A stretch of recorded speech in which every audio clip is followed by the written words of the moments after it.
There must be other survivors. We need to contact them. Where's the sea? It seems it's where it shouldn't be. Last time it happened was more than 700,000 years ago. The Earth has experienced 5 mass extinctions since the beginning of time. Little does anyone know the 6th is about to happen. Married couple Tom, an oceanographer, and Julia, a doctor, are vacationing with their children, Cassie and Ben, on their yacht in the Caribbean Sea off the coast of Puerto Rico. While Cassie is sunbathing with headphones on and Tom is teaching Ben how to fish, Julia swims and gets caught in a current. After getting pulled underwater and away from the yacht, she is frightened and panic-stricken as she struggles to keep herself afloat. Julia desperately calls out to her family, but none of them hears her initially. When Tom finally hears a faint scream, he starts to search for Julia and is horrified to see her almost drowning in the distance. Tom immediately informs their children and dives into the water to save her before she goes underwater. He later urges everyone to inform the others first before going for a swim and to never swim away from the yacht again. That evening, the family celebrates Ben's 13th birthday. With the yacht decorated in balloons, they surprise him with a cake, make him blow out his candles, and give him their gifts. Another one. I hope you like it. After taking a Polaroid family photo, Cassie's boyfriend Adam, who's in Miami, calls Cassie. After he says hi to everyone, Cassie goes to a corner for a little privacy, and while on the video call, Cassie notices the sky behind Adam, which looks as though there's a violent storm coming. The call gets cut off due to bad connection, and afterwards, Cassie tells her family all about it and the sky in Miami. Ben, who hears some strange noises, goes out to check what it is he's hearing, and with the help of the yacht's huge flashlight, the family is delighted to see whales nearby. After Tom informs his family that whales sense storms and travel accordingly, a whale strongly pushes their yacht sideways. Tom dives into the water to check if the push has caused any damage, and when he surfaces a few seconds later, he is groaning in pain from a huge cut on his shoulder. As Julia stitches the cut, Tom explains that he felt something huge behind him and that when he turned around, he cut himself on the propeller. He then informs his family that the shaft and propeller are damaged and that they have to call for help because he can't fix it himself. While Tom and Julia call for help using the marine radio, a calm Ben is eating a slice of his cake and uses his new laptop. While Cassie is extremely annoyed that they don't have a signal, Tom is annoyed that no one is responding. He is hopeful, however, that they will be rescued as they're on a shipping route. Until then, they have to rely on their 26 gallons of water and food, which is enough for at least 4 days. A few minutes later, they witness a huge light looking like a blazing asteroid hitting the ocean. The family becomes alarmed when a second light hits, this time closer to them. As Tom drives the yacht, he causes its engine to completely break down. There's nothing we can do. When a third strike hits the ocean just a few feet away from them, they're terrified, but it allows Tom to see that the things that are striking them are satellites. When a storm arrives, Tom instructs his family to stay inside and lock all the windows. Their compass keeps turning, and the harsh waves rock the yacht, causing the family and their things to fall on the floor. Tom grabs the life vests and hands them to his family. Julia experiences a severe nosebleed, and Cassie begins to vomit. Tom continues to call for help and rushes to help Ben, who has fallen on his way to one of their rooms. Their windows shatter, and Tom lights a flare stick. The next morning, the weather has calmed down again, but the family awakens to find their yacht extremely damaged with a huge hole in the bathroom. When they go outside on the deck, they find a couple of fish laying around and are puzzled to find their yacht on dry land, with rocks, sand, and canyons nearby, as if the ocean has disappeared overnight. Meanwhile, Cassie informs her family that there's still no signal. Checking the compass, Tom is puzzled as to why north indicates south and south indicates north, as if the poles have become reversed. When Julia asks if this is technically possible, Tom responds that the last time it happened was more than 700,000 years ago. Ben asks what happened to the sea, and Tom responds that it seems to be where it shouldn't be, namely where the land was, which prompts Cassie to cry as she is worried about Adam. Tom tries to calm her down by telling her that they don't know anything for sure yet, but the worried Cassie retreats to one of their rooms and cries while looking at Adam's photo. Julia tries to comfort her, but Cassie pushes her away, wanting to be left alone. While Tom is checking the marine radio and Julia is picking up their food from the floor, Ben is standing on a cliff, flying his birthday balloons like a kite, hoping someone will see and rescue them. I'll see it from far away. See? When the marine radio starts to work again, Tom calls for help once more, and to his delight, now, the captain of a submarine, answers him. Now explains that they were deep diving when the ocean retreated, submerging the mainlands. But he also explains that he hasn't been in contact with other survivors since most communication systems are down. He shares that his instruments indicate that the Earth's poles will reverse back in a week, but he also believes that the ocean will return violently, so he advises Tom to climb to the highest possible ground. Tom asks how many people Now could take on board of his submarine, to which Now responds 3. He also shares that his partner didn't survive because he wasn't wearing his safety harness. When Tom asks Now to take his kids aboard with him, Now doesn't answer, but Tom tells him that they can be trusted, explaining that he's an oceanographer from the University of Miami and that Julia is a doctor. Finally, Now gives them his coordinates. After checking them on their map, Tom estimates that they're about 2 to 3 days away, and Now assures him that he'll stay connected on the channel. Before they stop speaking, he wishes them luck on their journey. After this, Tom tells Julia that they should get some rest in order to begin their journey early the next day.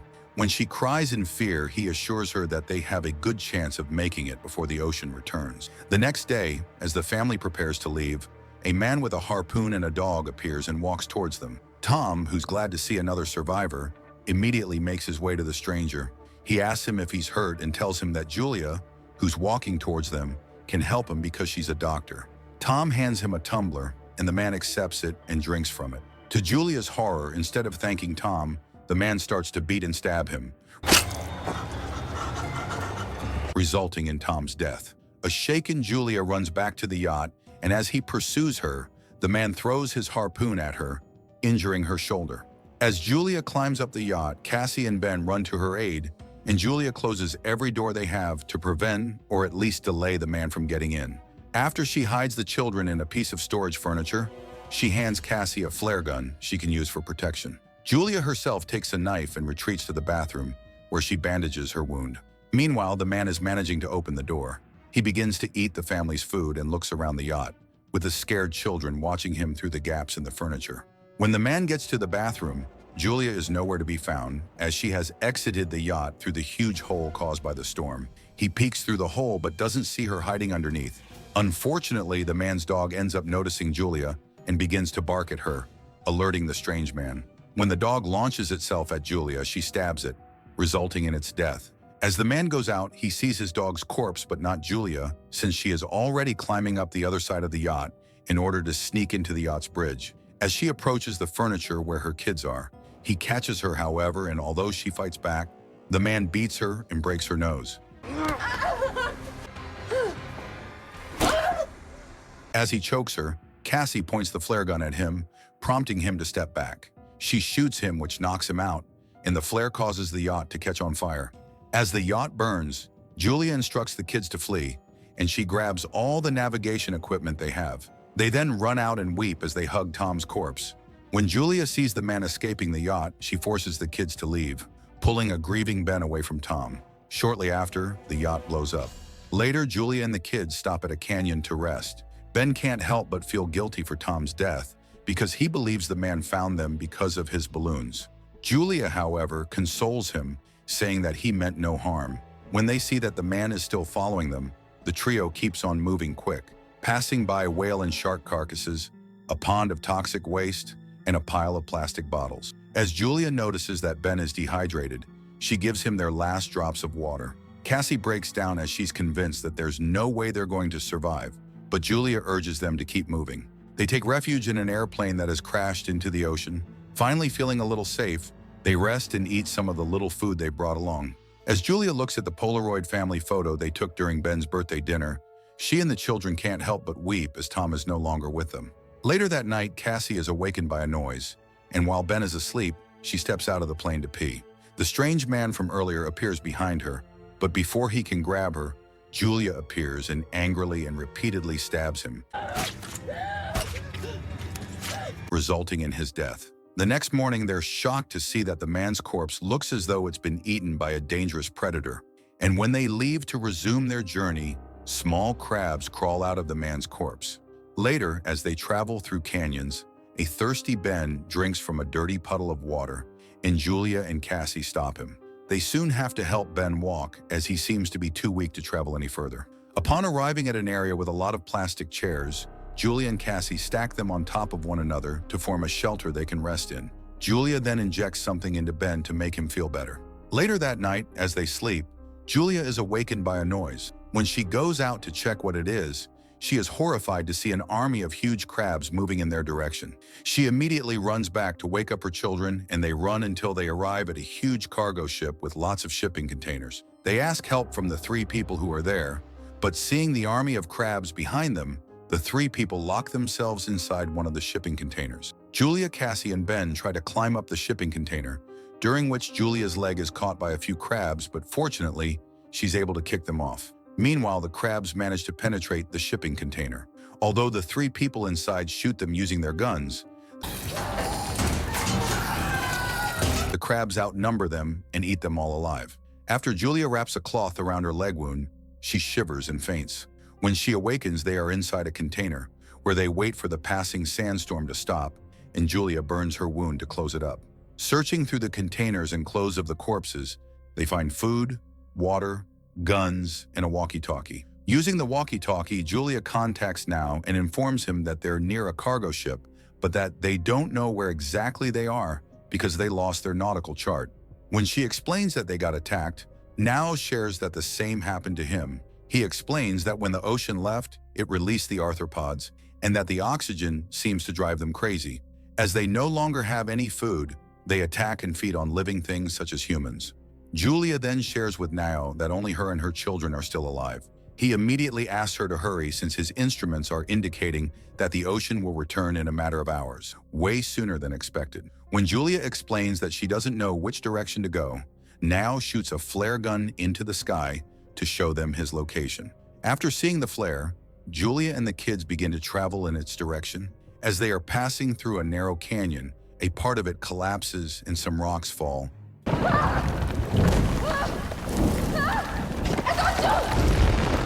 separating the kids from Julia, who's walking behind them. She begs them to continue without her, and although they don't want to, the kids tearfully continue to make their way. When the kids finally reach the submarine, a wounded Now meets them. He tells them to quickly get inside as the ocean will return in a matter of minutes, and he also mentions that there's no hope for him, but instead of entering the submarine, Cassie runs to return for Julia.